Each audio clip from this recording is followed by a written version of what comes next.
여러분 안녕하세요. 화학 강사 김준입니다. 이번 시간에는 23학년도 화학원 6월 모의평가 해설 강의 진행하도록 하겠습니다. 1번 문제부터 보시면 화학의 유용성에 대한 자료라고 주어져 있고요. 동그라미 기억이 탄수화물이냐라고 물어봤는데 에탄올은 탄소를 포함하는 형태의 화합물이 맞죠? 기억번 맞는 보기가 됐고, 니은은 아세트산에 해당하는데 아세트산은 물에 녹였을 때 산성 수용이 되는 게 맞습니다. 디귿은 질소비료의 원료가 디귿으로 적절하냐라고 물어봤는데요. 암모니아의 경우엔 질소비료의 원료로 이용되는 게 맞죠? 기억, 니은, 디귿 전체가 맞는 보기고 답 5번으로 내주시면 돼요. 2번은 학생 A가 수행한 탐구활동이라고 되어 있고요. 18쪽을 제외하고 2, 3주기에 속한 원자들에 대해서 같은 주기에서 원자 번호가 커질수록 기억이라고 되어 있네요. 같은 주기에서 원자 번호가 커지는 거니까 오른쪽으로 갈수록 기억의 특징을 가지고 있다는 거고, 전기 음성도를 조사했다라고 되어 있네요.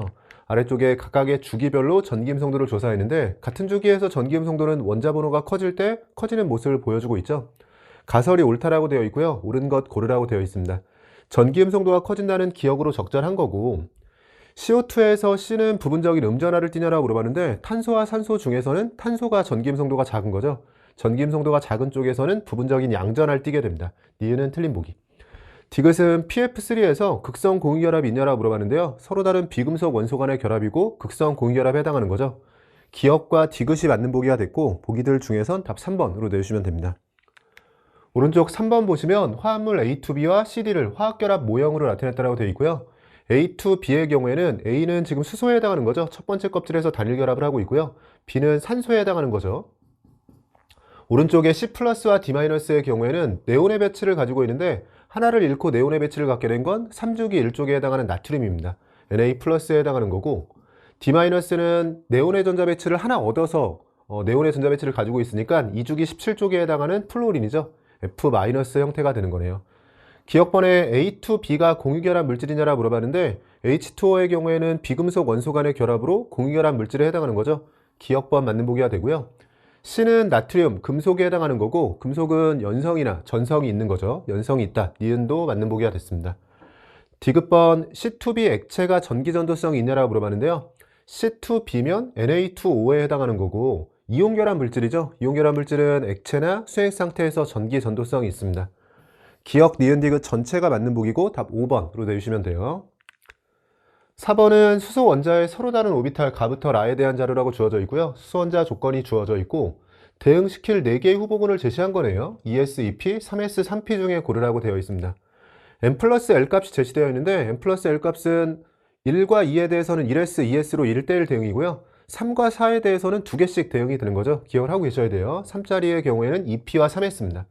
2P와 3S가 대응되는데 지금은 2L 플러스 1 값이 제시되어 있네요. 어차피 S오비탈 또는 P오비탈인데 S오비탈은 L 값이 0이 되면서 1이 되고요. P오비탈은 L 값에 1을 대입하면 3이 됩니다. 지금은 1로 표현된 가와나는 그럼 S오비탈이라고 알려준 상황이고, 3이 되는 건 2P와 3S 중에서 3S가 들어가고요. 그럼 이 자리엔 2P가 들어가게 되겠네요. 3S를 제외하고 S오비탈 2S가 들어가주면 되고, 남아있는 건 3P가 들어가주면 됩니다. 3P는 L값이 1인 거니까 2L 플러스 1로 들어가는 B자리에는 3이 들어가주면 되고요. ES는 2 플러스 0의 형태로 A값 자리에는 2가 들어가주면 되죠.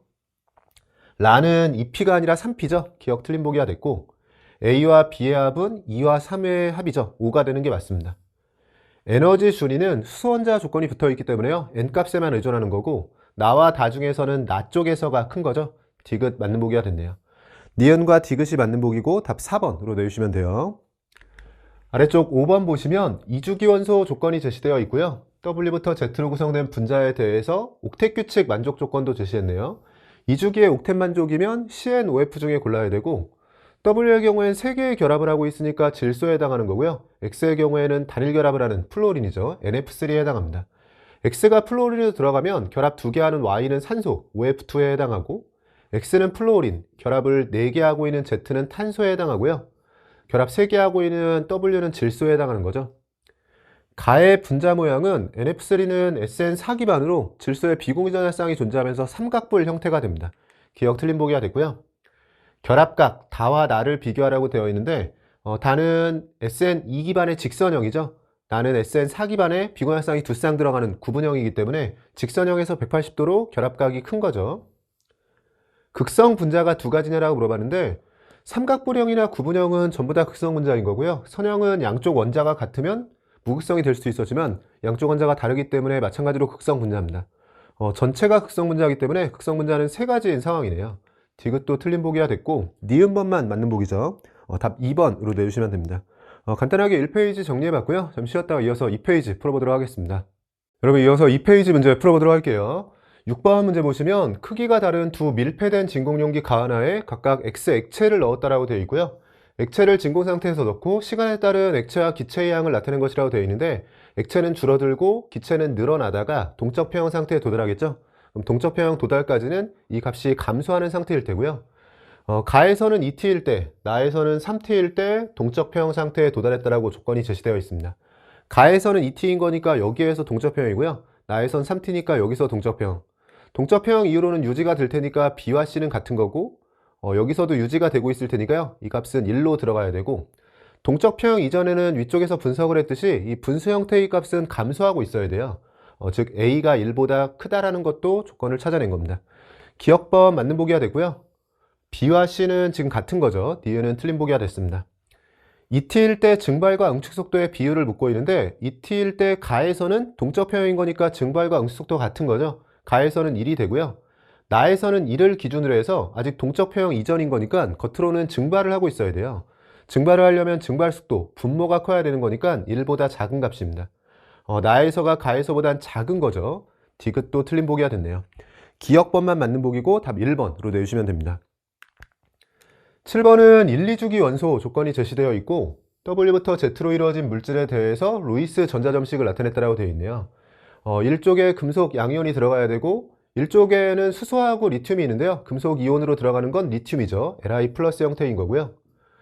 다원자 이온으로 기억하고 있어야 되죠. 수산화 이온 형태입니다. OH 마이너스 형태인 거고, 지금 X의 경우에는 HF처럼 보이지만 하나를 얻어서 플로린처럼 행동하는 거니까 16쪽의 산소인 거고요. 이렇게 전자 주변에 두 개만 가지면서 단일 결합하는 건 1주기의 수소 원자에 해당하는 거죠. H는 수소에 해당하는 거고요. Z의 경우엔 결합을 3개 하면서 옥텟을 만족하고 있는 2주기의 질소에 해당하는 거고, 결합 2개 하면서 옥텟을 만족하고 있는 건 산소에 해당합니다. W와 Y가 같은 족 원소냐라고 물어봤는데 리튬과 수소는 1족 원소로 같은 족에 해당하고요. Z2면 N2, 질소에는 3중결합이 있는 게 맞습니다. Y2X2면 H2O2, 과산화수소에 해당하는 거죠. 루이스 구조는 이런 식으로 구조식이 그려지면서 공유 전자쌍수에 해당하는 결합선수는 3개가 되는 거고요. 비공유 전자쌍은 산소에 2쌍씩 있어요. 그런 산소 원자가 2개이기 때문에 총 4쌍입니다. 3분의 4로 1이 아니죠. 디귿은 틀린 보기가 됐네요. 기억과 니은이 맞는 보기고 답 3번으로 내주시면 됩니다. 아래쪽 8번 보시면 금속 X, Y의 산화하는 반응 실험이라고 되어 있고요. 금속과 금속이온의 산화하는 반응이네요. XM 플러스 M몰이 처음에 들어있었고 수액에 충분한 양의 Y를 넣었다라고 되어 있어요. 중성의 금속을 넣었으니까 양전하의 총합이 유지된다는 측면도 있고요. 또 충분한 양이라고 했으니까 XM 플러스가 한 개 반응물로 모두 반응한 겁니다. 그럼 가지고 있던 양전하가 반응 이후에 수액에서 유지가 되려면 지금 Y 플러스가 2N몰이라고 되어 있으니까요. 전체 양전하가 플러스 2N이에요. 이건 처음 시작할 때도 있어야 되니까 플러스 2N의 전하를 가지려면 M자리에 2가 들어가야 됩니다. 기억번에 X의 산화수가 증가하는 거냐, M에 2가 들어가고 나면 산화수는 플러스 2에서 0으로 감소하는 거죠. Y는 환원제냐라고 물어봤는데 Y는 지금 0에서 플러스 2로 또는 전자를 잃으면서 산화하는 상황이에요. 자신이 산화하고 남을 환원시킨 환원제에 해당합니다. M은 2로 찾은 거고요. 니은과 디귿이 맞는 보기네요. 답 4번으로 내주시면 돼요. 오른쪽 9번 보시면 발학상태 원자 조건을 제시했고요. X에서 Z의 원자 번호는 8에서 15 중에 하나라고 되어 있네요. 8번이면 산소에 해당하는 거고 15번이면 인인 거니까 산소부터 인 사이에서 고르라는 거고요. S전자와 P전자 수 자료가 주어져 있고 이 비율 관계도 주어져 있네요. S전자와 P전자를 직접 산소부터 인까지 나열을 하면서 풀어도 되지만 지금 1과 또 오른쪽에 B로 같다라고 주어져 있는데 이 정도는 암기를 하기로 했어요. 정확히는 1번부터 20번 사이의 원자들에 대해서 S전자와 P전자에 대해서 비율 관계가 주어졌을 때 이 값이 동일한 값을 갖는 경우는 두 가지 경우밖에 없다고 했습니다. 1로 같은 값을 갖거나 아니면 1.5로 같은 값을 갖는 거고요. 1로 같은 값을 갖는 게 산소와 마그네슘, OMg가 되는 거고 1.5로 같은 값을 갖는 게 네피카, 네온과 인과 칼슘이에요. 그래서 어차피 이 내용은 암기를 하고 있었기 때문에 지금 1로 주어진 게 산소와 마그네슘이고요. 그리고 B로 같다라고 했는데 셋 다 1로 같을 수는 없는 상황인 거니까 지금 B는 1.5로 주어진 겁니다. B를 1.5라고 찾고 나면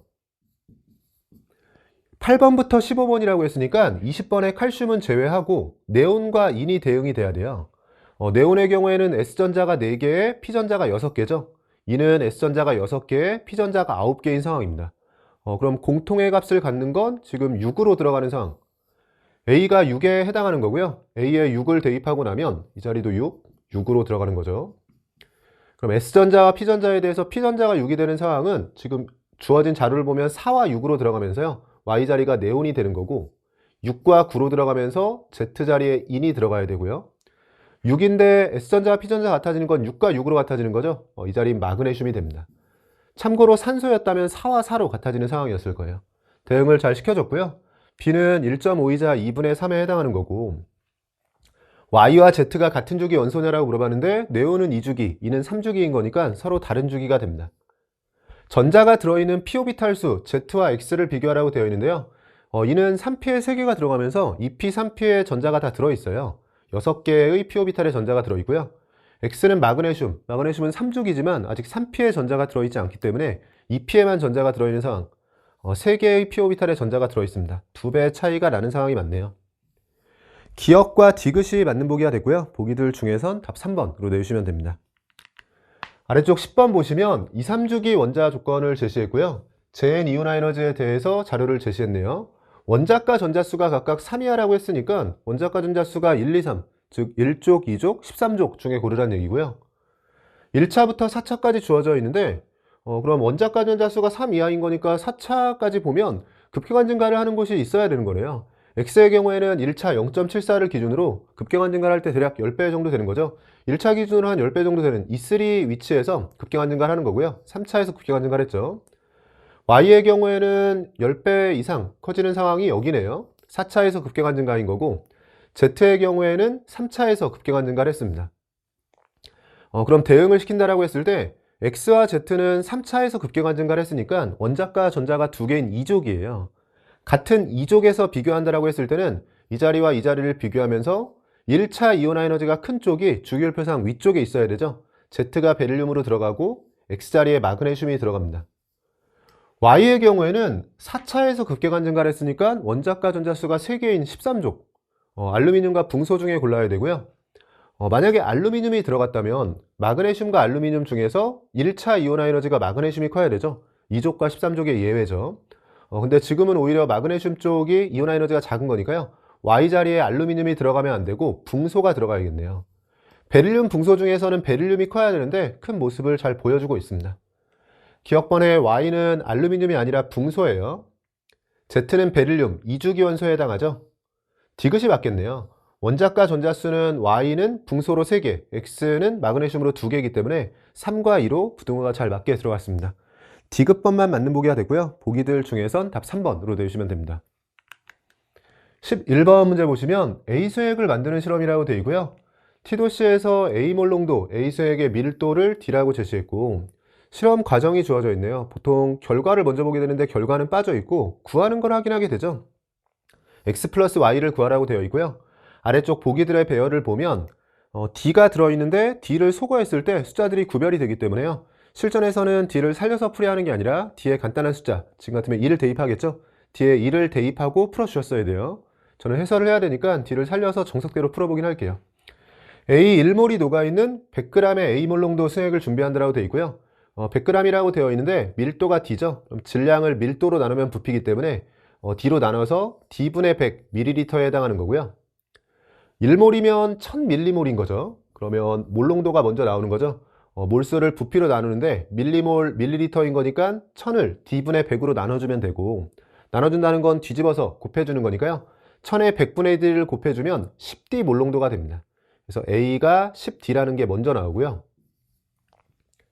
가의 A수액 Xml와 물을 혼합해서 0.1몰 농도 500ml를 만들었대요. 물을 혼합하는 과정에서 A의 양은 바뀌지 않고요. A의 양은 몰 농도와 부피를 곱해주면 10dx 밀리몰이 되는 거고 우리가 밀리몰은 기본 단위로 보면서 단위를 안 쓰는 거죠. 10dx 밀리몰인데 그게 0.1몰 농도의 500ml인 거니까 곱해주면 50ml이 됩니다. 여기서 먼저 x가 나오네요. x는 d분의 5로 먼저 정리가 되고요.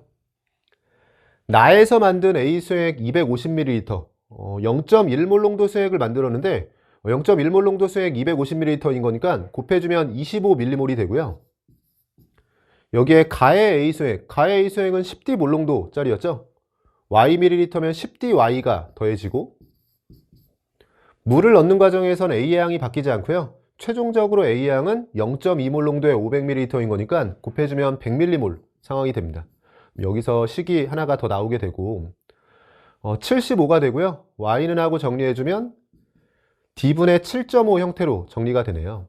그러면 X는 D분의 5, Y는 D분의 7.5인 거니까 더해주면 D분의 12.5가 되고요.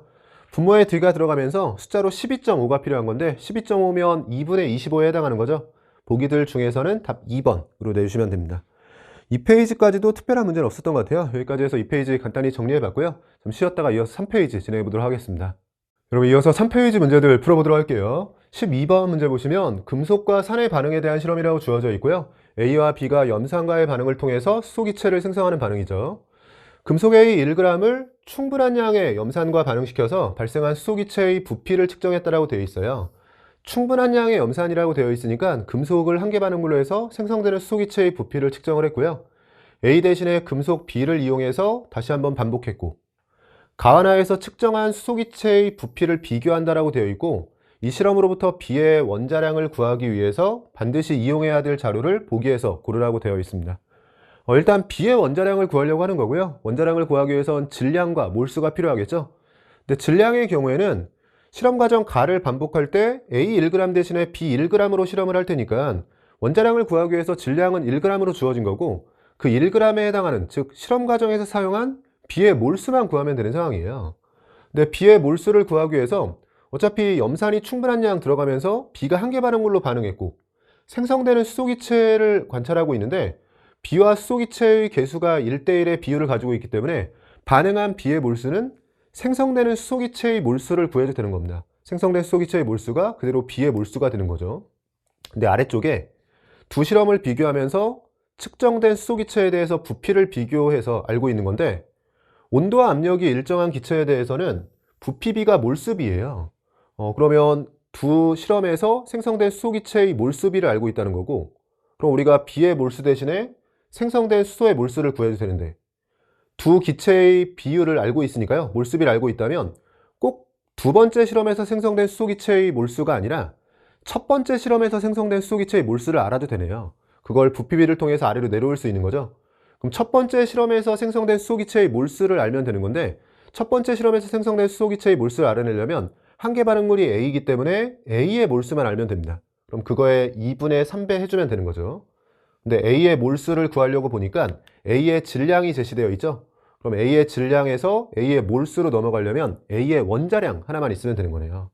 그래서 차분히 실험 과정을 분석해 보시면 B의 원자량을 알아내기 위해서 필요한 건 A의 원자량밖에 없는 거고요. 검산 차원에서 거꾸로 생각해 보면 내가 만약에 A의 원자량을 알고 있다. 그러면 1g 질량을 원자량으로 나눠서 A의 몰수가 나와요. 그 몰수를 1.5배 하면 수소기체의 몰수가 나오죠. 근데 거기서 부피를 비교하면 두 번째 실험에서 생성된 수소기체의 몰수가 나오고요. 그 몰수가 그대로 B의 몰수이기 때문에 1g을 사용했다면 그 1g을 B의 몰수로 나눠서 B의 원자량을 구할 수 있는 겁니다. 그래서 보기들 여러 개가 있는데 실제로 필요한 건 A의 원자량 하나인 거죠. 기억만 필요한 상황이고 보기들 중에선 답 1번으로 내주시면 돼요. 13번 보시면 금속 M과 관련된 산화하는 반응의 화학 반응식 이에 대한 자료라고 주어져 있고요. 화학 반응식이 제시되어 있고 MO4-1몰이 반응할 때 생성된 H2O의 양이 2M몰이라고 제시되어 있네요. 반응할 때의 몰수비가 주어져 있으니까 개수비를 준 거고요. 개수가 2인 거니까 2몰로 바꿔서 생각해 보면 2몰 기준으로 4N몰이 생성이 되는 거죠. 그러면 H2O의 개수가 4N으로 들어가게 되고 원자의 종류와 개수, 전자의 이동, 전하 균형 중에서 항상 편한 걸로 시작하는 거죠. 그래서 산화하는 방식은 제시된 자료를 보면서요. 항상 원자의 종류와 개수, 그리고 산화수를 통해서 전자 이동이 나올 테고 반응물과 생성물 쪽에 전하를 맞춰주면 전하 균형도 신경을 쓸 수가 있는데 어차피 반응식이 완결됐을 때 세 개가 다 맞아야 되니까 실전에서는 셋 중에 편한 걸로 시작을 해주시면 돼요. 지금은 처음에 전자의 이동으로 산화수를 매기면서 시작하려고 하니까 M의 산화수가 여기에 미지수가 들어가면서 전자의 이동을 바로 맞추기 어려운 상황이고, 전하균형은 생성물 쪽에 플러스 2n인데 반응물 쪽이 B-2가 되면서 미지수 2개 들어가면서 바로 전하균형을 쓰기도 어려운 상황입니다. 그래서 어쩔 수 없이 원자의 종류와 개수를 보게 되는데 M은 맞춰져 있고 산소는 나뉘어져 있고요. 일단 탄소를 먼저 맞추겠네요. 탄소가 2A개 들어가는 상황에서 여기도 2A개가 되도록 C자리는 2A로 바꿔주고요.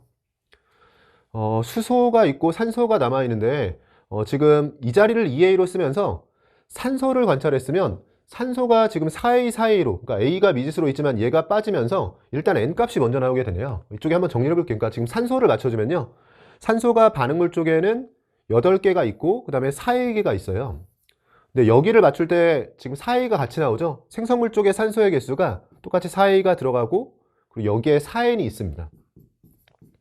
이 식을 정리하는 과정에서 N값이 먼저 나오게 되네요. N값은 2로 정리가 되고요.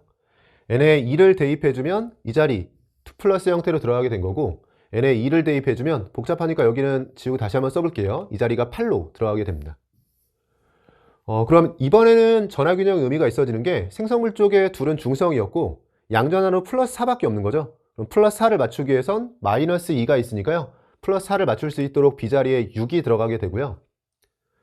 수소를 맞춰주면 되겠네요. 수소가 16개인 건데 여기 6개가 있으니까 10개가 더 필요하죠. 수소 10개를 맞춰주려면 A자리에 5가 들어갑니다. A에 5가 들어가면 이 자리 2A 자리는 10으로 들어가면서 전체를 맞춰준 상황이 되는 거고요. 문제에선 A 플러스 B만 물었거든요. A 플러스 B는 5와 6을 더해서 11이 되는 상황이고, 실전에서는 이렇게 문제를 풀다 보면 우리가 원자의 종류와 개수, 전하균형, 전자의 이동 중에서 안 쓰고 이렇게 개수가 다 맞춰지는 상황을 만나게 돼요. 그럼 이때 마지막까지 안 쓰고 있는 걸 시간 여유가 된다면 검산용으로 써주시면 됩니다. 저는 전하균형과 원자의 이동을 가지고 풀었기 때문에 전자 개수를 맞춰주는 걸 마지막에 검산용으로 확인해 볼게요. 전자의 이동을 맞춰주면 M의 산화수는 플러스 7에서 지금 플러스 2가 됐죠.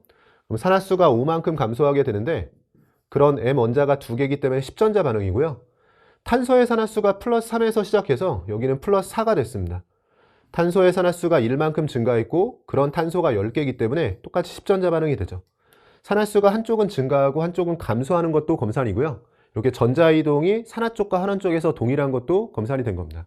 여기까지 해주면 조금 더 확신을 가지고 답을 내실 수 있었을 거예요. 13번 이렇게 풀어봤고요. 아래쪽 14번 보시면 바닥상태 원자 W부터 Z에 대한 자료라고 주어져 있고 원자 번호가 7번부터 13번 중에 하나라고 되어 있습니다. 질소부터 시작해서 알루미늄 중에서 골라줘야 되는 거고요. 홀전자 수가 A와 B를 이용해서 주어져 있고 W에 대해서 홀전자 수와 원자가 전자 수가 같다라는 조건이 제시되어 있고요. 1차 이온화 에너지 조건, 네온의 전자 배치를 갖는 이온 반지름 조건이 제시되어 있네요.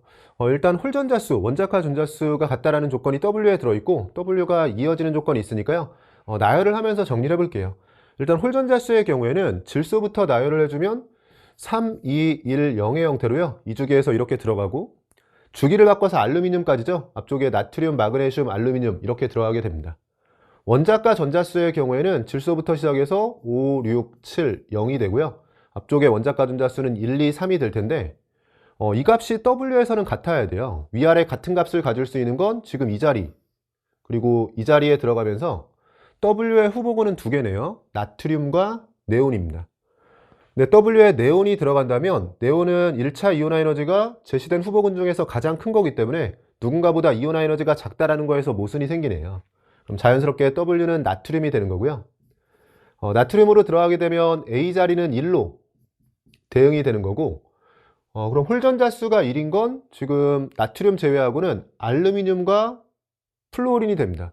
그럼 X자리에 들어갈 게 알루미늄이 들어가거나 아니면 플루오린이 들어가야 되는 상황이고요.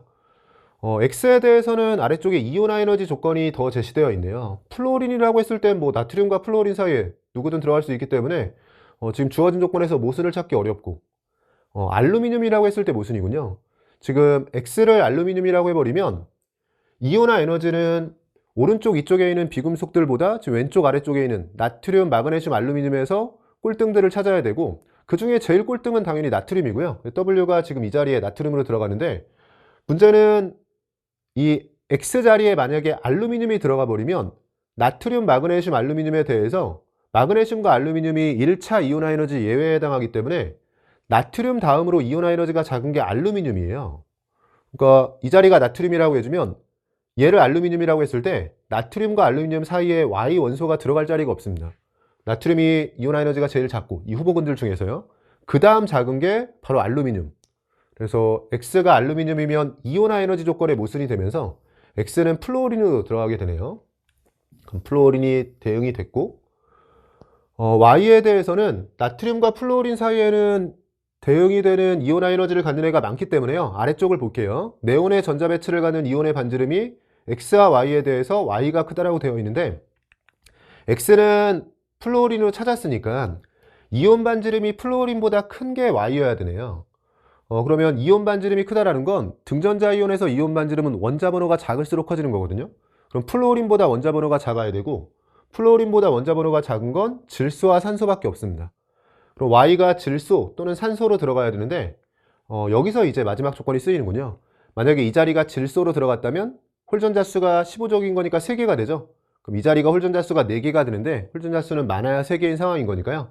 Y가 질소면 모순이고 Y가 산소로 들어가게 됩니다. Y가 산소로 들어가면서 이 자리가 홀전자 수 2개가 되면 여기는 A와 B를 더해서 3이 되고요. 홀전자 수가 3개인 건 질소죠. Z자리에 질소가 들어가면서 전체를 대응시킨 상황이 됐네요. Z는 질소로 15족 원소예요. 기억 틀린 보기가 됐고요. 2차 이온화 에너지는 W, 나트륨이 급격한 증가를 하게 되죠. 그래서 리튬 이후에 나오는 원자들 중에서 2차 이온화 에너지 1등입니다. W가 가장 크다. 니은 맞는 보기고, 원자 반지름을 Y와 Z에서 비교하라고 되어 있는데 같은 주기에서의 원자 반지름 비교예요. 왼쪽에 있는 게 큰 거고요. 질소와 산소 중에서 왼쪽에 있는 주기율표상 왼쪽에 있는요. 질소, Z에서가 큰 겁니다. 디귿도 틀린 보기가 됐네요. 니은번 보기만 맞는 보기고, 보기들 중에서는 답 2번으로 내주시면 됩니다. 오른쪽 15번 보시면 아세트산에 대한 실험이라고 되어 있고요. 실험 목적은 기억 실험으로 아세트산의 몰농도를 구한다라고 되어 있고, 우리가 아세트산의 몰농도를 구하는 건 중화적정 실험에 해당하겠죠. 실험 과정과 결과가 이어지는데 항상 실험 결과를 먼저 봐야 돼요. V는 우리가 구해야 되는 상황이고, 가에서 아세트산의 몰농도를 A 몰농도라고 제시했습니다. 이런 방식으로 이게 좀 악의적인 방식인 것 같은데, 이렇게 실험 결과에, 즉 아래쪽에 실험 과정의 초반부 자료를 줄 때가 있어요. 물론 뭐 이걸 안 읽고 풀었다라고 해도 문제를 푸는데 지장은 없긴 하지만, 그래도 한 번 읽고 풀이하려면 실험 과정의 초반부 자료가 아래쪽에 주어지는 경우도 있기 때문에 항상 시선이 아래쪽으로 와야 됩니다. 시선이 아래쪽으로 온 김에 구하라는 것까지 확인하는 거죠. 기억과 A로 가장 적절한 것을 묻고 있는데, 기억은 중화적정이라고 구했고요. A를 X를 이용해서 나타내주면 되는 거네요. 다시 정리해보면 가에서 아세트산의 몰농도를 A라고 했는데 이 A를 구하려고 하는 거고요. 얘가 A 몰농도였고, 가의 수액 10ml에 물을 넣어서 100ml 수액을 만든다. 그러면 A 몰농도 10ml인 거니까 10A 밀리몰이 들어있는 거고요.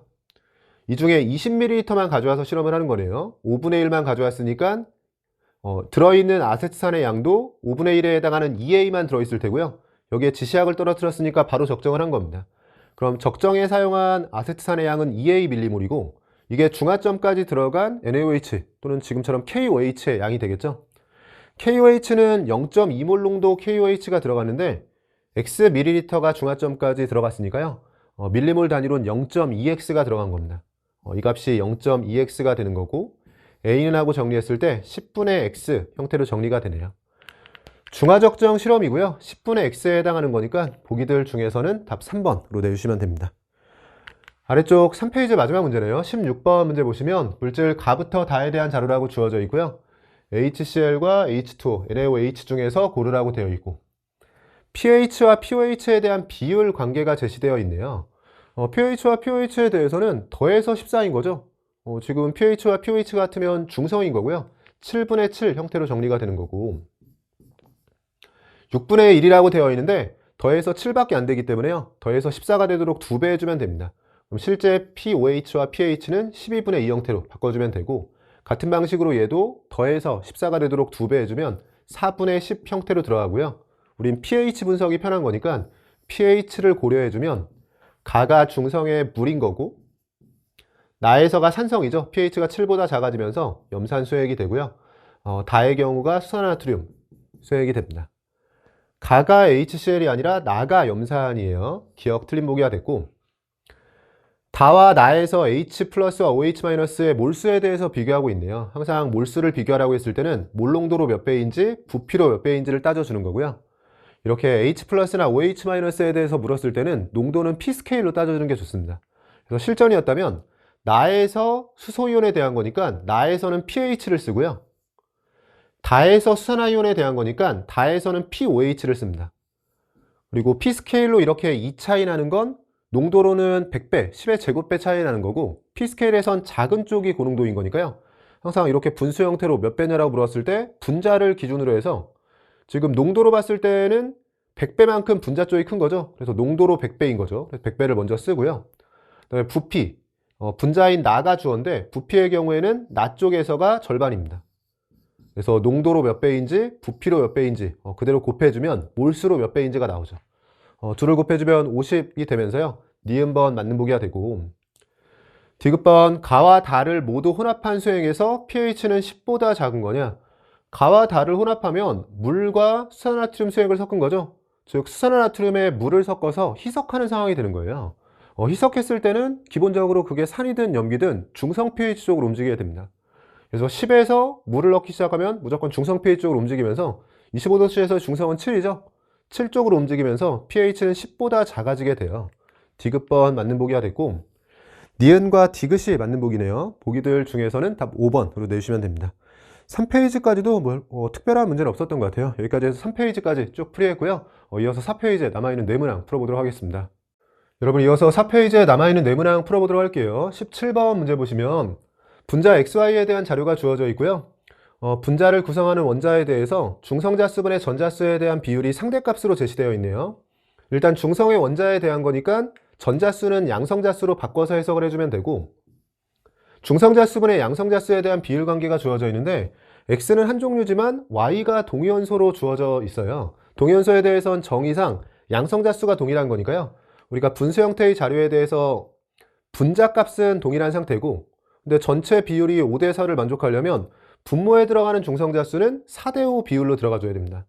4대5 비율로 들어가면서 위쪽에 질량수가 제시되어 있는데 질량수는 양성자수와 중성자수의 합이고, 지금처럼 양성자수가 동일할 때는 중성자수의 차이가 그대로 질량수의 차이로 이어지는 거죠. 그래서 질량수가 2차이 난다는 건 중성자수가 2차이 난다는 거고요. 원자당 중성자수를 아래쪽에 표시해 보면 그럼 두 가지 자료가 우리가 알게 된 자료죠. 중성자수는 4대5 비율을 지키면서 2차이가 나야 됩니다. 4, 5를 그대로 썼을 땐 1차이밖에 안 나니까요. 2차이를 맞춰주려면 2배에서 8과 10으로 써주면 원자당 중성자수를 정확하게 써준 거고요.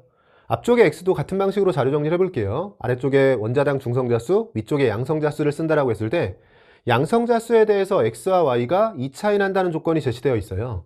2차이 나는 상황에서 다만 어느 쪽이 크다 이런 조건은 안 좋기 때문에요. 이 자료는 잠깐 남겨둘게요. 아래쪽에 이어지는 자료는 XY 분자에 대해서 1몰에 들어있는 중성자수의 비율인데 둘 다 1몰 상황이고, 이때 1몰당 중성자수가 7대 8이 되려면 각각의 분자 한 개당 중성자수도 7대 8이어야 돼요. 그래야지만 동일하게 1몰을 모았을 때 전체 중성자수가 7대 8이 되겠죠. 그래서 분자당 중성자수를 7대 8의 비율을 만족한다, 이 조건을 제시한 거고요. 근데 이번에도 X에 대해서는 같은 원소인 거니까 중성자수는 동일하고 차이는 Y에서 나오는 건데 질량수가 2차이 나는 상황이기 때문에 중성자수에 대한 차이는 다시 한번 분자 기준으로도 2차이가 납니다. X는 중성자수의 차이가 없고 Y 때문에 분자 한 개당 중성자수가 2차이 나는 거고요. 근데 분자당 중성자수가 7대 8이라고 했는데 7과 8은 1차이밖에 안 나기 때문에 2차이가 나도록 해주려면 분자당 중성자수를 이 비율을 유지하면서 그대로 2배에서 14하고 16이라고 써줘야 돼요. 그러면 분자당 중성자수가 7대 8을 유지하면서도 분자당 중성자수의 차이를 2로 맞춘 거니까 분자에 들어있는 분자 한 개당 중성자수를 실제값으로 구한 겁니다. 그럼 분자 한 개당 중성자수가 14라고 했을 때요. 지금 Y, B자리에 대해서 중성자수가 8인 거니까 더해서 14가 되려면 X쪽에서는 중성자수가 6이 나와야 되는 거고요. 아래쪽은 검산차에서 확인해 보면 6과 얘는 10이죠. 더해서 16이 되는 거니까 중성자수에 대해서는 자료들을 스케일을 잘 맞춰준 거네요. 위쪽에 이제 양성자수에 대한 자료가 필요한데 이 자료를 활용해야겠죠. 아직 안 쓰고 있는 x와 y에 대해서 양성자수 차이가 2라는 거고요. 이번에는 x와 y에 대해서 이 자료를 활용해 주면 지금 상대값으로 주어져 있지만 이 값이 1대1인 거니까요. 이 분수 형태의 비율이 그대로 여기 x에서 질량수 b짜리 y로 오면서 유지가 돼야 돼요. 이 분수 형태의 비율이 그대로 유지가 되려면 지금 분모를 놓고 봤을 때 3분의 4배가 되는데 그럼 이 비율 그대로 유지하기 위해서 분자 쪽에서도 3분의 4배가 그대로 유지가 돼야 됩니다. 3분의 4배가 됐다는 건 분자에 들어가는 양성자수가 x와 y에 대해서 3대4 비율이었다는 거고요. 3대4 비율을 지키면서 2차이인 거죠. 계속해서 같은 방식으로 자료 정리가 되네요. 지금 3대4 비율을 지키면서 그대로 들어가면 1차이인데 2차이가 되려면 2배를 해줘야 되는 거고요. 그럼 6과 8로 들어가주면 됩니다. y끼리는 양성자수가 동일해야 되니까 이 자리도 8로 들어가게 되고요. x가 탄소였던 거고 y가 산소였던 거네요. 문제에서는 x의 양성자수와 y의 중성자수를 묻고 있는데 x의 양성자수는 6으로 들어가게 되고요. 질량수 b 플러스 2자리에 대해서 중성자수는 10으로 들어갑니다. 6분의 10, 3분의 5로 정리가 되면서 답 4번으로 내주시면 되고요. 지금 비율 관계가 주어진 상황에서 실제값에 맞게 보정해주는 그런 방식으로 자료 정리를 계속해서 요구하고 있고 우리가 비율 관계를 실제값에 맞게 보정할 때는 원래 세 가지 방식이 있어요. 값을 맞추던가 차이를 맞추던가 아니면 합을 맞추는 건데 이 문제에서는 차를 맞춰주는 방식으로 실제값에 맞게 비율 관계를 보정해서 실제값으로 바꿔주는 그런 방식으로 자료 정리가 되고 있습니다. 17번 답 4번으로 내주시면 되고 아래쪽 18번 문제 보시면 기체 가완화에 대한 자료라고 주어져 있고요. 가에서 분자당 구성 원자수가 7이라고 제시되어 있네요. 기체 간화에 대해서 분자식이 m과 n을 이용해서 나타내져 있고 1g당 원자수, 분자량, 그리고 구성 원소의 질량비가 제시되어 있습니다. 매번 언급하지만 화학식량과 물파트는요. 바로 무턱대고 달려들어서 문제를 풀이하기보다는 자료들이 주어졌을 때 자료들 간의 관계를 파악하고 연관된 자료들을 찾아야 돼요. 지금은 1g당 원자수 자료가 주어져 있는데 항상 우리가 원자수는 분자수를 먼저 구하고 거기에 분자당 원자수를 곱해주는 방식으로 자료 정리를 하죠. 그래서 원자수가 21이라고 주어졌을 때 우리의 생각은 이 자료를 바로 쓰는 게 아니라 먼저 1g에 들어있는 분자수를 생각해 보고요. 1g당 분자수가 나오고 여기에 분자당 원자수를 곱해서 1g당 원자수 자료로 넘어가려고 하는 거고요. 이때 분자당 구성원자수를 가에 대해선 제시했기 때문에요. 가에서 분자당 구성원자수가 7이었죠. 이 자리를 7로 쓰게 되면 곱해서 21이 나와야 되니까 1g에 들어있는 분자수는 요 21 스케일을 그대로 유지한다라고 했을 때 앞쪽엔 3이 곱해져야 됩니다. 그래서 1g당 분자수는 3이고 7원자 분자인 거니까 분자당 원자가 7개씩이라면 곱해서 원자수는 21 조건으로 들어갈 수 있는 거죠. 같은 방식으로 아래쪽도 정리해 주려고 하는데 이제는 1g당 분자수와 분자량 사이의 관계가 보여야 돼요. 이렇게 연관된 자료들이 잘 보여야지만 이 문제들을 좀 버퍼링 없이 빠르게 풀어나갈 수가 있고요. 1g당 분자수이자 단위질량당 분자수는 항상 분자량과 반비례 관계예요. 그리고 반비례 관계에 있는 자료들은 우리가 바꿔 쓰면서 자료 정리를 했었죠. 그래서 분자량이 4대3이라고 주어져 있으면 1g당 분자수는 3대4 비율을 지켜야 되는데 마침 우리가 원자수 스케일에서 3으로 나왔으니까 이걸 그대로 바꿔 쓰면 되겠네요. 그래서 1g당 분자수가 3대4인데 우리가 3으로 쓰고 있으니까 아래쪽 4로 쓸 수 있고요. 1g당 분자수가 4일 때 원자수는 16이 나오려면 곱해줘야 되는 분자당 원자수는 4가 되는 상황이죠.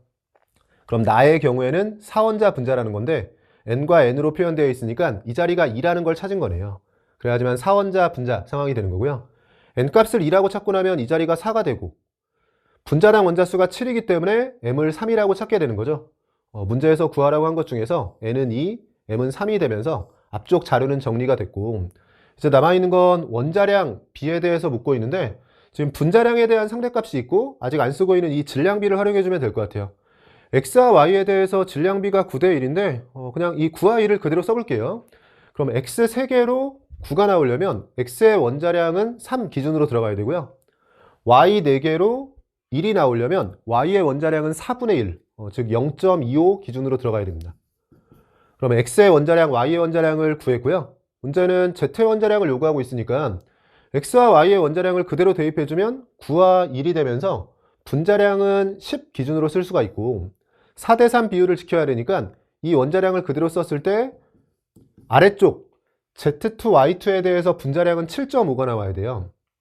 이때 Y가 0.25짜리 2개 들어가면서 0.5를 커버하고 있으니까 Z 2개로 7을 커버해야 됩니다. Z 2개가 7인 거니까 Z 하나만 놓고 봤을 때는 3.5로 들어가야 되는 거죠. Z의 원자량이 3.5로 들어가야지만 Z2Y2에 대해서 이 스케일을 맞춰서 분자량 7.5를 맞출 수가 있고요. 그럼 XY, Z에 대해서 원자량 B는 나온 거네요. 문제에서는 X와 Z에 대해서 묻고 있는데 3대 3.5, 6대 7의 비율이 됐고 6과 7을 대입해주면 자료 정리가 되는 거죠. 3과 6은 약분해주면 2가 되면서 4분의 7 형태로 정리가 되죠. 보기들 중에서는 답 1번으로 내주시면 됩니다. 오른쪽 19번 문제 보시면 X몰롱도 H2A 수용액과 Y몰롱도 NaOH 수용액에 대해서 부피를 달리해서 혼합한 용액 가부터 라에 대한 자료라고 주어져 있고요. 농도는 둘 다 미지수로 주어진 상태에서 혼합 전 용액의 부피, 모든 음이온의 몰롱도 합이 제시되어 있고 상대값으로 제시되어 있네요. 최종적으로 라에 존재하는 이온수의 비율로 가장 적절한 것을 묻고 있습니다. 제시된 자료가 음이온 몰롱도에 대한 자료밖에 없는데 이렇게 몰롱도 자료가 주어졌을 때는 항상 함께 주어지는 자료가 뭔지를 보라고 했어요. 몰롱도와 부피가 주어졌을 때는 빠르게 둘을 곱해서 몰수에 대한 자료로 바꿔야 되고 몰롱도와 몰수가 주어졌을 때는 몰수를 몰롱도로 나눠서 부피에 대한 자료로 바꿀 수 있어야 됩니다. 지금은 음이온 몰롱도에 대한 자료가 주어지면서 가와 나를 보면 부피가 명확하게 주어졌죠. 일단 가와 나에 대해서 부피와 몰롱도를 곱해서 음이온 몰수에 대한 자료로 해석을 해주면 될 것 같아요. 지금은 이 두 자료뿐만 아니라 얘까지 지금 3대 4대 8을 지키면서 풀어야 되니까요. 그냥 상대값으로 주어져 있지만 실제 음이온의 몰롱도라고 가정하면서 문제를 풀어볼게요. 어차피 마지막에 구하는 것도 비율이니까 3, 4, 8을 그냥 3몰롱도, 4몰롱도, 8몰롱도처럼 생각해주면 부피가 40인 거니까 3을 곱해서 음이온 수가 120 기준으로 나오게 되고요. 50에 4를 곱해서 음이온 수가 200 기준으로 나오게 됩니다. 그러면 음이온 수가 지금 120, 200으로 주어진 상태에서 가나의 상황을 보니까 산의 양은 일정하고 염기의 양을 늘려가는 상황으로 해석이 되네요. 그럼 산이 일정한 가운데 염기를 넣는 상황으로 해석해주면 되고요. 그 염기가 1가기 때문에 우린 음이온수가 어떻게 바뀔지 알고 있죠.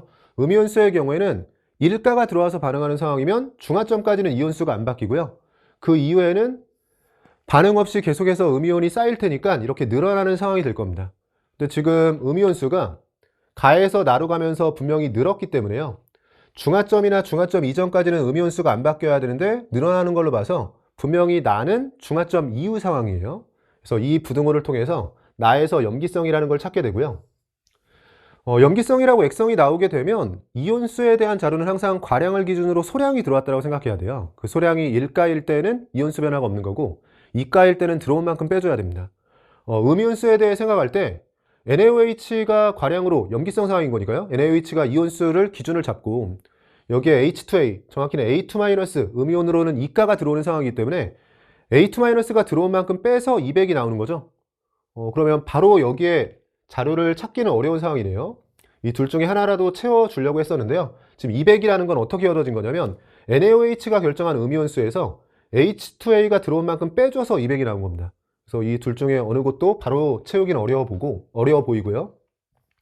그럼 앞쪽을 먼저 찾아주게 되는데 앞쪽의 경우에는 지금 염기를 늘려가는 실험이기 때문에 실전에서는 액성을 가정할 때 산성으로 가정했을 것 같아요. 물론 이 문제 풀어보시면 알겠지만 가의 경우엔 최종적으로 중성이 되면서 산성을 가정하든 염기성을 가정하든 결과적으로는 동일한 상황이 됩니다. 우리가 이온수에 대해서는 중성의 경우에는 산성을 가정하거나 염기성을 가정하거나 모순이 없죠. 저는 일단은 실전이라면 산성을 가정했을 것 같으니까요. 산성으로 먼저 생각을 해볼게요. 가자리를 산성이라고 생각을 먼저 해본 거고 산성이라고 했을 때는 산에 염기가 들어오는 걸로 해석하면서 이온수를 따져줘야 되고요. 염기가 1가기 때문에 원래 산이 결정한 음이온수가 그대로 유지가 돼요. 근데 그런 음이온수가 지금 120인 상황인 거죠. 그러면 음이온수가 120이 나오려면 H2A가 120만큼 들어가야 되고요.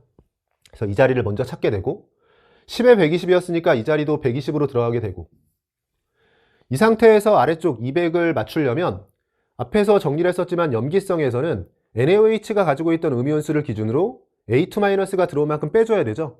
즉 120을 빼서 최종적으로 200이 된 거니까 이 자리는 320으로 들어가게 됩니다. 40에 320이면 농도가 8이 되는 거니까요. 30에는 240이 들어가게 되고 이렇게 들어가면 H 플러스가 240에 OH 마이너스가 240이 들어가면서 산성을 가정했지만 사실은 중성인 상황이 되는 거죠. 앞에서도 언급했듯이 이렇게 가가 결과적으로는 중성이 된 건데 중성이라고 했을 때는 산성을 가정하든 염기성을 가정하든 모순 없이 둘 다 나오게 되기 때문에요. 이 결과를 앞쪽에서 산성이 아니라 염기성이라고 가정했을 때도 동일한 결과를 얻게 돼요. 실질적으로는 중성인 상황이고요. 저는 연습을 하는 거니까 이 가를 산성이라고 가정하지 않고 염기성이라고 가정했을 때도 동일한 결과가 얻어지는지는 그래도 확인을 해볼게요. 이 자리 지우고 다시 한번 접근해 보면 가도 염기성이고 나도 염기성이라고 생각을 해주면 가부터 이미 중화점 이후 상황인 거니까요. 그냥 NaOH를 넣었을 때 반응 없이 NaOH가 그대로 쌓이는 상황이에요. 그럼 음이온수가 이렇게 80만큼 늘어나는 상황이면 NaOH 10ml에 음이온이 80만큼 들어있다는 겁니다. 그럼 NaOH에선 음이온이 NaOH 하나당 음이온도 하나씩 나오니까요. 10ml당 음이온이 80 늘어났다는 건 10당 80, 그럼 30엔 240이 들어있던 거고 이 자리가 240으로 들어가고 이 자리는 320으로 들어가면서 10ml에 80이 들어가면서 음이온수가 80 그대로 느는 상황이 된 거예요. 그래서 지금 저는 가도 염기성, 나도 염기성일 때 반응 없이 NaOH가 그대로 쌓이는 걸 요 음이온수 늘어나는 거에 맞춰서 NaOH 양을 정해준 겁니다. 그러면 위쪽은 이제 여기는 염기성인 게 확실한 거니까요. 이가 음이온이 들어오는 상황으로 해석해주면 320에서 음이온수가 200으로 줄었다는 건 120만큼 줄었으니까요. 이가 음이온이 120만큼 들어온 거죠. 이 자리가 120인 거고 그럼 10에 120인 거니까 10에 120이 되도록 여기도 120으로 써주고 나면 앞에서와 동일하죠. 240, 240으로 H 플러스와 OH 마이너스 양이 동일한 상황인 거니까 가가 중성 상황이 됩니다. 그래서 중성일 때는 산성을 가정하든 염기성을 가정하든 결과적으로 이온수는 바뀌는 게 없기 때문에 둘 다 만족하는 상황이 되면서 어떻게 가정했어도 동일하게 문제가 풀려 나갈 거예요. 그러면 앞쪽은 해결이 됐고요. 뒤쪽 정리해보면 다상황에 대해서 10에 120이었으니까 이 자리엔 240이 들어가는 상황이고 라에서 이온수의 비율을 구하기 위해선 V를 구해야 되는 상황이에요. 이때 우리가 안 쓰고 있는 이 자료를 활용해 줘야 되는데 음이온 몰농도 합이 8이 되는 거죠. 근데 음이온 몰농도 합이 8이 된다라고 했을 때 우리가 앞쪽에 이 그래프가 음이온수에 대해서 지금 H2A를 NaOH로 적정하는 상황, 즉 H2A에 NaOH를 쭉 첨가한다라고 했을 때 일가가 들어가니까 음이온수는 유지가 되다가 중화점 이후에 커지는 거였잖아요. 근데 이건 음이온수에 대한 자료였고 음이온 몰농도에 대해서 생각을 해보면 우리가 음이온 몰농도든 양이온 몰농도든 전체 이온 몰농도든 개형은 비슷하죠. 중화점까지 떨어지면서 최소값을 갖고요. 그 이후에는 커지면서 첨가하는 용액의 농도에 맞춰서 그걸 점근선으로 커지게 돼요. 그래서 여기서 커지는데 어디까지 커질지는 첨가하는 용액의 농도에 맞춰지는 거고요. 지금 H2A에 NaOH를 첨가할 때 음이온 농도에 대해 생각을 해보면 H2A의 농도는 우리가 쓰고 있는 농도의 상대값으로는 12가 되는 거고요. 그러니까 12몰 농도처럼 쓸 수 있고 NaOH는 8몰 농도처럼 쓸 수가 있습니다. 그럼 처음 음이온 농도는 12에서 시작을 하게 되는 거고 중화점까지 떨어지고 나서 계속해서 NaOH를 넣게 되면 NaOH가 가지고 있던 음이온 농도는 8이기 때문에 8을 점근선으로 해서요. 8은 이 12보단 작은 거니까 이 아래쪽에 여기가 8이라면 8을 점근선으로 해서 이 값이 이렇게 커지면서 접근하는 거죠. 이때 여기가 8이라고 주어져 있기 때문에 사실 실전에선 달을 그냥 액성을 가정하신 분들도 있을 텐데 논리적으로 풀이한다라고 했을 때는 음이온 농도가 8이라고 주어져 있는데 H2A하고 NaOH에 대해서 음이온 농도를 생각해보면 12와 8이었고 그러면 음이온 농도는 초기 12에서 시작해서 NaOH를 계속 넣다 보면 중화점에서 최소값을 찍고 그 이후에는 8을 향해서 가는 거죠. 근데 음이온 농도가 8이 되려면 중화점 이후에는 8을 향해서 접근하는 거지 8이 되는 게 아니기 때문에 중화점 이후에서는 나올 수가 없고 무조건 중화점 이전, 즉 여기에서 지금 8을 가질 수가 있어요. 그러면 H2A에 NaOH를 넣어가고 있는 건데 중화점 이전 상황이기 때문에 다가 산성인 상황입니다. 물론 실전에서는 이걸 어떤 식으로 접근하는 게 좋긴 하냐면 어차피 논리적으로 풀이할 게 아니라 가정을 할 거라고 했을 때는 산성 또는 염기성을 가정해야 되는데 아직 NaOH의 양은 모르는 상태에서 H2A의 양이 고정이 됐잖아요. 근데 만약에 이걸 염기성이라고 해버리면 음이온수를 구하기 위해서 NaOH의 양이 먼저 나오고 거기서 A2-의 양 240을 빼줘야 되는데 그런 식으로 복잡하게 시작을 하기보단 어차피 가정을 한다면 산성이라고 가정해주면 염기는 일가인 상황이기 때문에 A2-가 가지고 있는 240이 그러니까 H2A가 가지고 있는 240에서 나온 A2-의 양이 그대로 그냥 음이온수고요. 이게 8몰 농도를 갖기 위해서는 240 기준으로 부피가 30이어야 돼요. 30분의 240이 8인 거니까 부피가 30이 돼야 된다. 그럼 V가 10이라고 생각하면서 주어진 조건을 만족하는지를 빠르게 숫자로 검증해 볼 수가 있죠.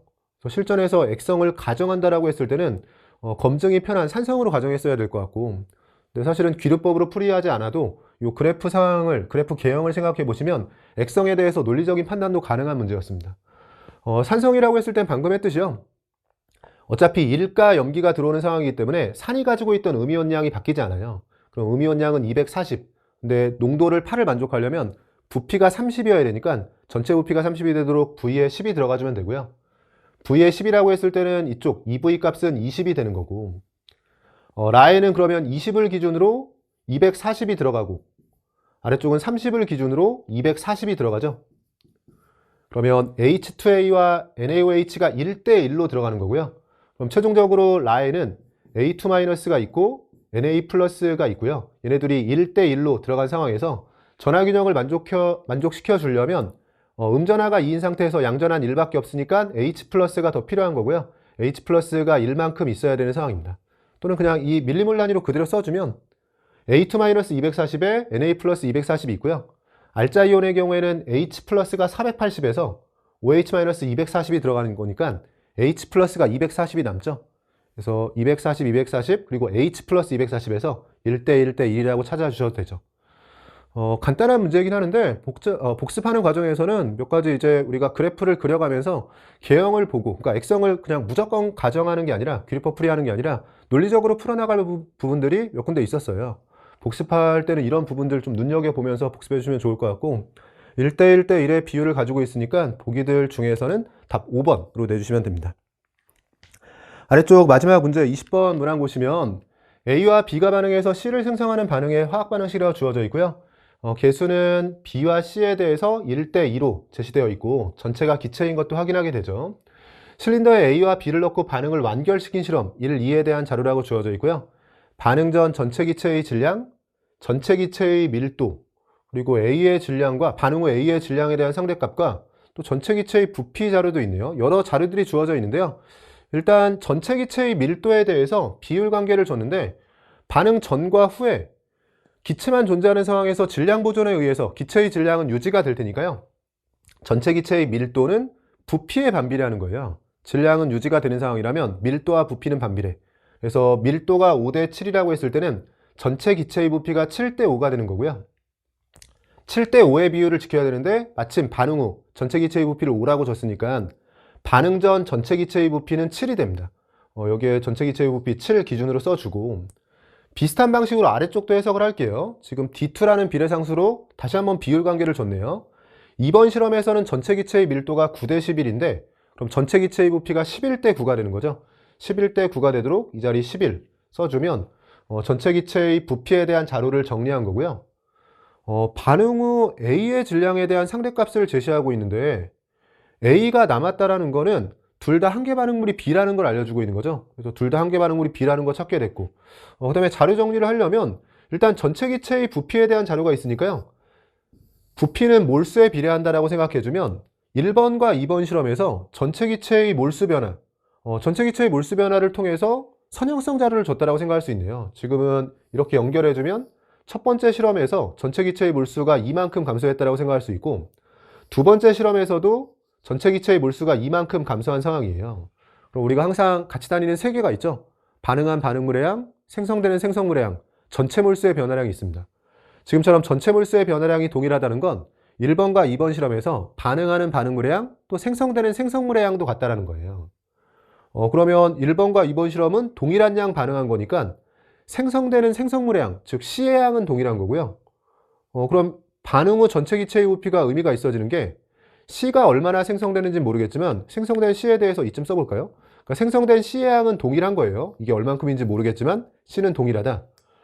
근데 전체 기체의 부피가 5와 9로 차이를 보였다는 건 이 4에 해당하는 전체 기체의 부피이자 몰수 차이가 A 쪽에서 나왔다는 거고요. A가 질량으로 지금 1대5면 A의 몰수로도 1대5인 건데 여기서 A의 몰수가 4 차이 나야 되는 상황, 우리가 전체 기체의 부피이자 이걸 몰수의 상대값으로 써볼게요.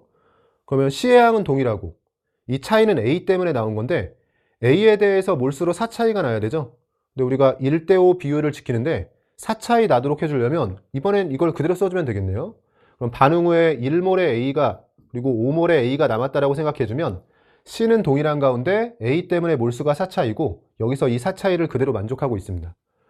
그러면 C의 경우도 이제 여기서 찾을 수 있는 게요. 5를 만족하기 위해선 A가 1몰인 상황인 거니까 C는 3몰, 지금 우리가 쓰고 있는 상대값으로는 3몰 생성이 됐다라고 해주면 되죠. 이 자리 복잡하니까요. 정확히 4가 생성된 상황을 그대로 써줄게요. 그럼 3몰의 C가 생성이 되고 여기도 3몰의 C가 생성이 됐다라고 해주면 더해서 5가 되고 더해서 9가 되는 게 간단하게 검산이 된 겁니다. 앞쪽에 그러면 A와 B에 대해서도 생각해 보게 되는데 A와 B에 대해서는 이쯤에 자료 정리를 해볼게요. 개수가 B와 C에 대해서는 1대2로 주어져 있으니까요. C가 3몰이 생성됐다는 건 B는 2몰이 반응했다는 거예요. 근데 B의 경우에는 지금 A가 남는 걸로 봐서 한계 반응물이 B인 상황인 거니까 1번이든 2번이든 B는 이만큼 있는 상태에서 이만큼 반응한 상황, 이만큼 있는 상태에서 이만큼 반응한 상황이 되는 거고요. 그럼 이제 반응 전 전체 몰수가 7이었는데 B가 2이기 때문에 A는 5만큼 있었던 거고 B가 2일 때 11을 만족하려면 A는 9만큼 있었던 거고 여기서 A가 1이 남은 거죠. 그러면 4만큼 반응한 상황, 같은 양 반응해야 되기 때문에 아래쪽도 4만큼 반응해서 5가 남는 게 간단하게 검산이 된 겁니다. 그럼 이제 반응한 양들이 나왔네요. A가 4 반응했을 때 B는 2 반응했고 C는 4가 생성이 된 상황이기 때문에 2대 1대 2로 반응하는 거죠. 위쪽에 개수 A를 먼저 찾게 됩니다. 문제에서 구하라고 한 것 중에서 개수는 2로 찾았고요. 남은 건 BC의 분자량에 대한 비율인데 아직 안 쓰고 있는 전체 기체의 질량을 보면 될 것 같아요. 계속해서 자료 정리가 비슷하네요. 지금 B는 몰수가 똑같기 때문에 B를 통해서는 질량 차이가 안 나오는데요. A가 몰수가 지금 5하고 9, 우리가 쓰고 있는 몰수의 상대값으로 4 차이가 나는데 그때 질량이 EW 차이가 나는 거예요. 그럼 A의 경우에는 몰수 4를 기준으로 EW 차이가 나는 거니까요. 4에서 EW, 그럼 1당 0.5W죠? 그럼 5에 해당하는 게 2.5W입니다. 이 값이 2.5W에 해당하는 거고 그럼 더해서 3W가 되면 B는 2에 해당하는 게 0.5W죠.